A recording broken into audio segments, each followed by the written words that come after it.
Now, example 3 is something I think is an interesting idea, which is utilizing share and markup with PDM standard.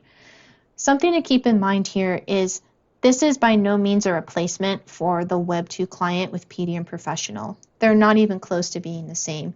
The Web 2 client is still by far superior as far as managing versions and revisions inside of that PDM environment.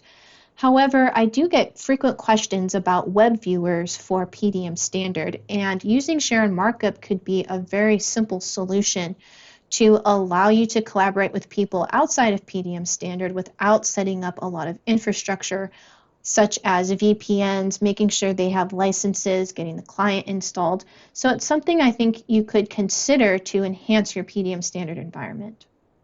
So let's take a look at what this example will look like. We're going to go ahead and start inside of PDM. I have my file already saved here that I'm going to check out so that I can open it directly in SOLIDWORKS.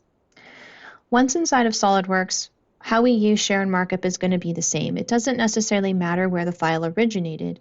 So I'm going to share a step file, and I'm going to click on my share a file. We've seen this a couple of times, so we know that we're going to send this to a specific person and can add the body of an email. Once we have completed the sharing portion, this is again going to get uploaded the same way that we've seen in the previous examples. The person who we are sharing this with will have the opportunity to review that step file and be able to mark it up and send it back. We'll receive a notification like we normally have. Again, this is all through 3DEXPERIENCE, and similar to what we've seen before, we can still go ahead and view it inside of the My Session application. Now, as this is loading, I noticed that I didn't have my PDM add-in turned on, so I'll turn it on now. No reason why it can't be on. It's not going to affect anything. We're going to see the markup, and we have the ability to suppress that logo. Now, the actual SOLIDWORKS file is being saved in PDM, so I can go into my PDM tab. Now that I've made a change, let's go ahead and check that change into PDM. So we are actually saving our production files in PDM at this point, and I can put in a comment that the customer recommended we remove the logo feature or suppress the logo feature. So this is still saving in PDM like we're used to doing. There's nothing really different there.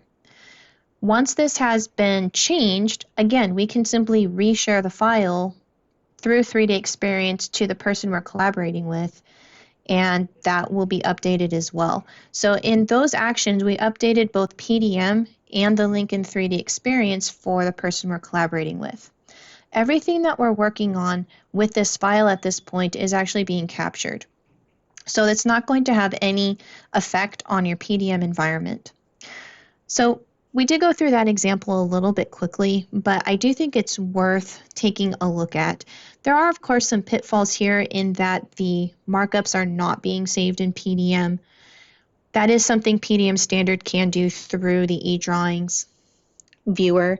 However, we're not really focusing on collaborating internally, we're focusing on collaborating externally. So again, you can see that it's minimal setup, it's very fast and simple to get going, and there's no infrastructure needed for that person we're collaborating with to need a VPN or a PDM license or an installation. They don't need access to your production environment at all in order to start collaborating with them. So in that way, I do think it can be a very valuable tool for PDM standard.